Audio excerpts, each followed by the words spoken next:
வணக்கம். நற்பவி ஹெல்த் டிப்ஸில் நம்ம இப்போ பார்க்க போகிறது சுண்டைக்காயை அடிக்கடி உணவில் சேர்த்து சாப்பிடுவதால் எத்தனை நன்மைகள் கிடைக்குதுன்னு நம்ம இப்போ பார்க்க போகிறோம். சுண்டைக்காயில் கால்சியம் சத்து அதிகமாக இருக்குது. அதனால் சுண்டைக்காயை அடிக்கடி உணவில் சேர்த்து சாப்பிட்டோம்னா எலும்புகள் உறுதியாக இருக்கும். சிலருக்கு பசி உணர்வு குறைவாக இருக்கும். அவங்க சுண்டைக்காயை பக்குவம் செஞ்சு அடிக்கடி சாப்பிட்டு வந்தாங்கன்னா பசி உணர்வு அதிகமாகி உடல் ஆரோக்கியமாக இருக்கும். சுண்டைக்காய் காரக்குழம்பு வச்சு சாப்பிட்டு வந்தாக்கா தொண்டை, நெஞ்செரிச்சல், நெஞ்சில் ஏற்படும் சளிக்கட்டெல்லாம் குறையும். சுண்டைக்காய்களை குறிப்பாக குழந்தைகள் சாப்பிட்றதுனால அவர்களின் வயிற்றில் பூச்சி தொல்லைகள் ஏற்படாது.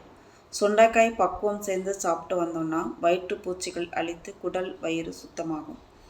எளிதில் செரிமானம் ஆகாத உணவுகளில் இரவில் அதிகம் உண்பது போன்ற காரணங்களால் சிலருக்கு அஜீரணம் ஏற்படுது.